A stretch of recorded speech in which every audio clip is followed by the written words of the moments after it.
Okay, so this is part 2 of this tutorial. I believe I went through the last part quite quickly.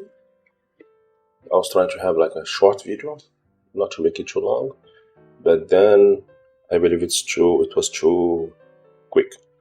So on this part 2, I'll go over in more detail. Actually, I can make a new track of the same shot.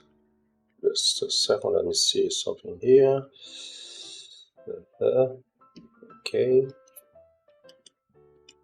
I believe I have other shots, so I can do the same stuff. Other shot, this is a mega rotation also, this is going to be interesting. I think it's too long. Let's see. So this one, this is a forward moving shot. Yeah. Let's try this one. Alright.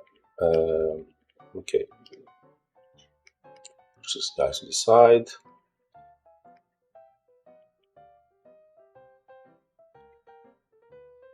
Let's pick the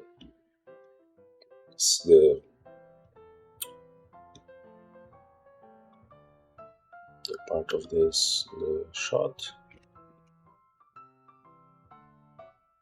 Gonna work. Let's see. How to get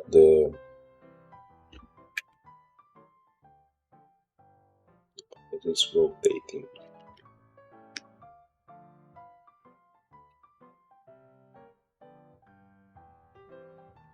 Have it.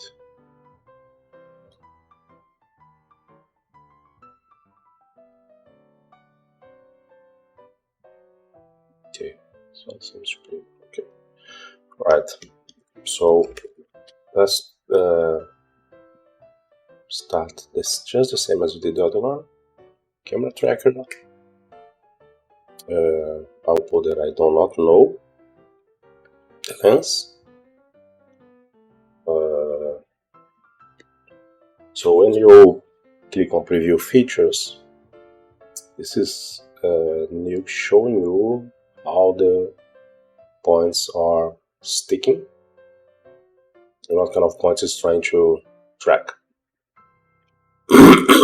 You will change this if you do a track and if you feel it was not good enough, and you adjust the stuff.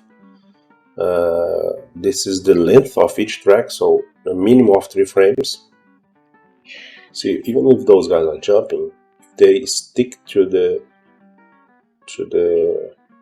point they are trying to track for 3 frames, Nuke will use this information to solve the camera. And here, camera motion, free camera. This is in this case rotation only camera. That's the same as changing here, as you can see. But I have to say that if you just use a free camera, I'll change this if the tracking doesn't work. So far, wait, that's a stop zone a bit because I wanna trim this footage to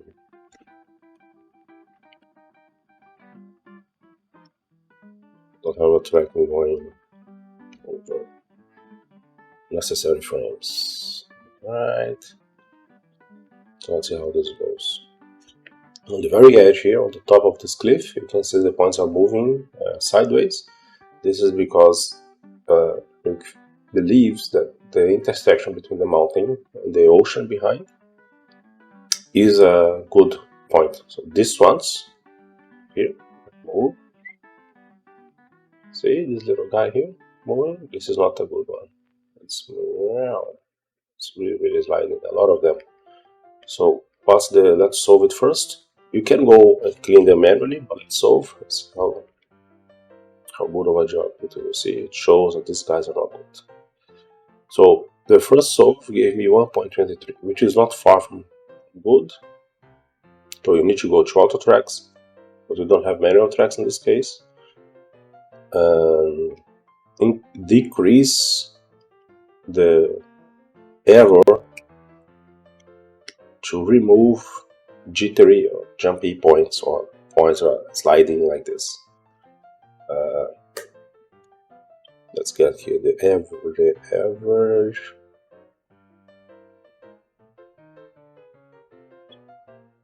Let's push it to 6. So then delete and solved. Delete rejected. So it went down a little bit. It's still, there's still some jumpy guys. You can see them over here also. It's totally, see.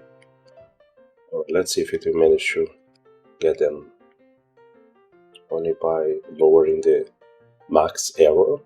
Delete rejected. This step is a step that we can kill this guy manually. That we should spend some time.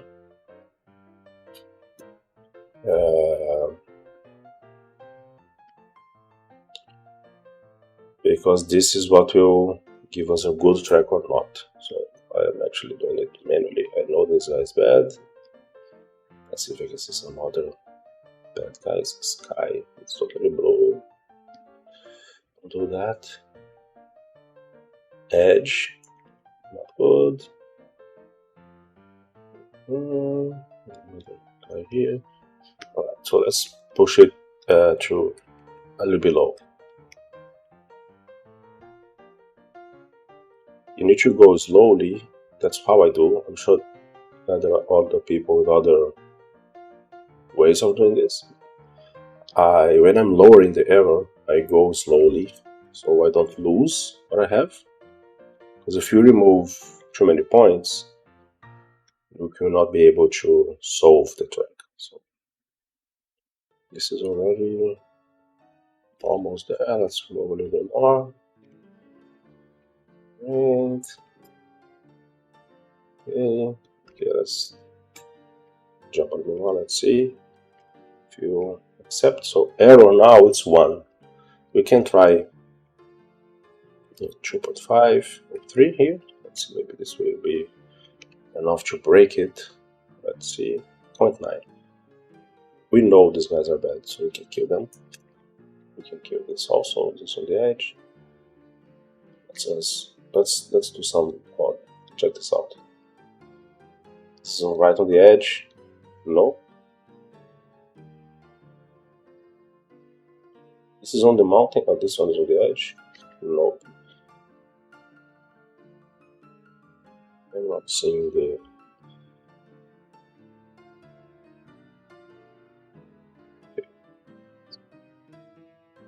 Guy or jumpy points. This is tracking the people here.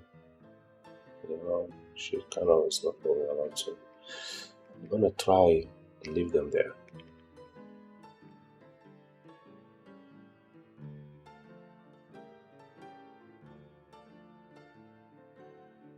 Let's try to push it a little bit less. So 2.2.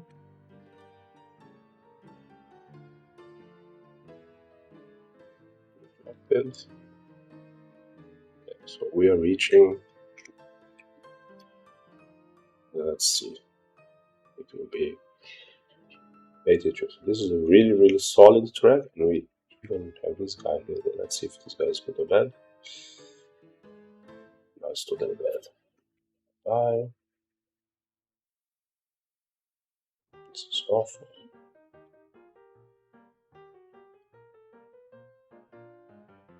Okay, I think now we have a.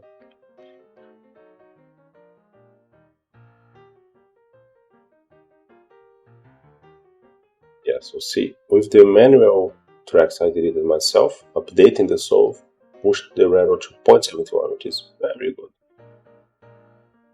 This guy's is still bad, so let's remove the rejected. Yeah.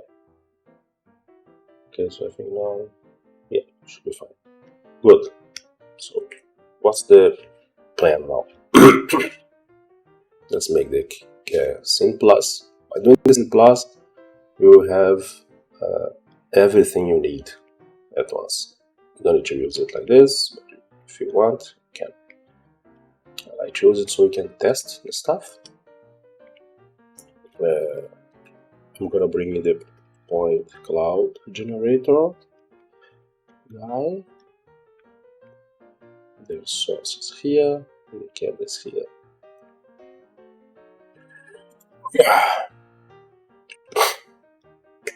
Okay.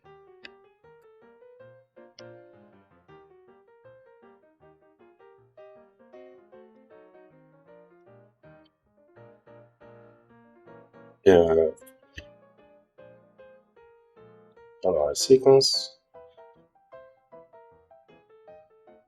and track points. So take a while. Should be kind of relatively quick. This is I only have 100 frames here, so let's wait and see how fast this will go.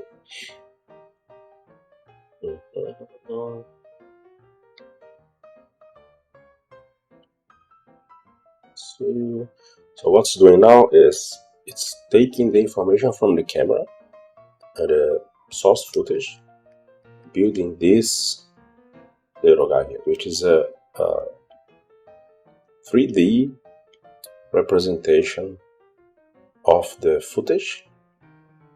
Let's kill this guy. By building a dense point cloud. Alright? Beautiful. You can clearly see what is happening here. In this case, it's not trying to do the sky, which is really good. Which shows that our track should be solid. So let's make a GEO. Let's try to get it without those top things here. Let's see how tricky this will be. Not so much. Let's see.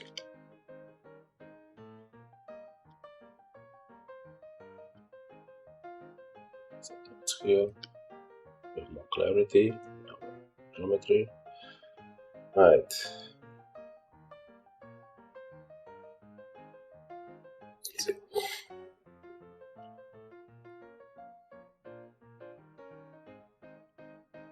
Will be a little bit on the top, but I think it will matter to us.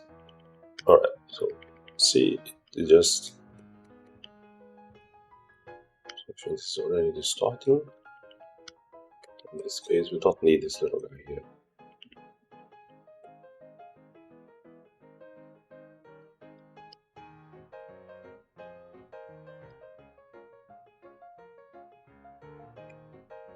Oh, let's use that. Let's take a little froggy guy again.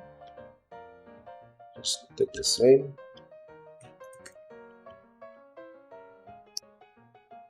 What can we do now? Let's do the same as we did on the other train. Anyways, okay, but let's manually.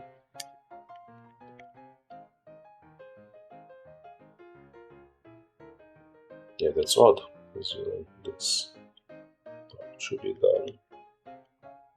That's some stuff I will do several times a day, but apparently it's not happening right now, so I'll investigate and see what's going on. Let's have a tiny small little frog here.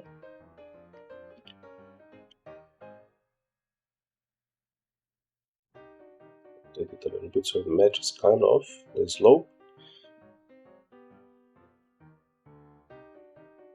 Take it down a little bit. So we will not need this anymore, projection. We need the fuel material, because we need to remove the GEO from the other one, like occluding, where the frog is occluding.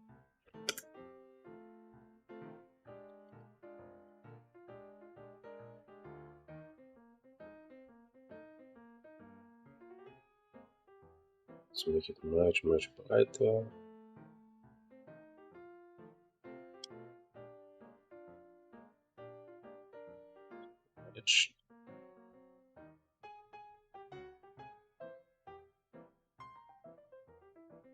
Take the specular from it, it's true specular.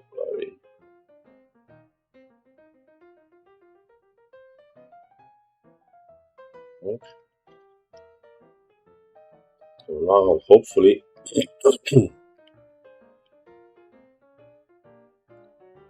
be sticking to the footage. Let's see. So what's the idea? Is to get a camera track that will help you visualize where in 3D space the point that you want to put the geometry is. So it's really useful. I'm using the geometry frog as an example because you can see it rotating together, but this is really useful for cleanups and other kind of 2D projections and stuff like that, which I will also touch on the next videos. So yeah, of course the shadow, my light is on the other direction, so let me fix this.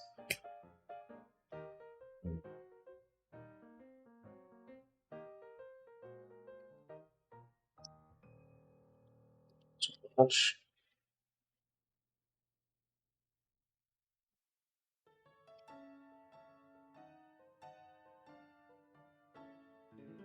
Something like this, maybe. They don't need a normal light for the ambience. Yeah. So the shadow. So, yeah, okay.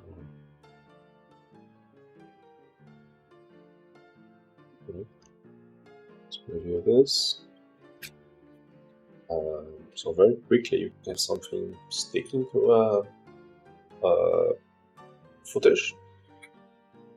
And yeah, the next video I will get a more complicated track to do, and I'll try to do some 2D projections using the same technique. The thing is, the more you do it, the more you feel comfortable, and we need to be fast. So if you get a shot that is very complicated, and this may happen on smaller studios, then you need to be very savvy on the camera track. And I'm happy to say that I dedicated a fair amount of time. So that's why I jump a lot of tools, the camera tracking node, and just by looking at the footage, I know that the tracking will be quick and simple. Because we don't want to be overdoing stuff if the result will be anyways good. So you need to practice this so we can just look at the picture, look at how the camera is moving, and you can assess how much time you actually dedicate to do the camera track. And of course, after you stick your little frog there, you can mask some rocks in front of it and do all that good stuff and do some proper lighting. And it will be much nicer. But the thing is, do not spend more time in a camera track that you will actually need. No one wants to know if you have a 0.2 level track.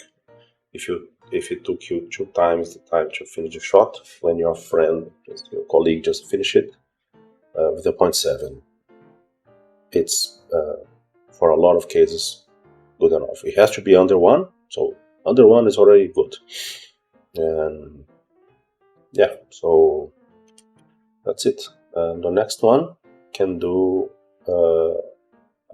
like a 2D projection. I will find a slightly more complicated camera track, because the very complicated ones you will get from the match move department. This is just a tool in our toolbox that we need to know. And I see a lot of people struggling with some cleanups, but they don't have the knowledge of how to do a sometimes very simple camera track. So yeah, that's it. Let's wait for the next one. It should be coming in the next few days. And if you have any suggestion or question, I am following what I feel is useful to do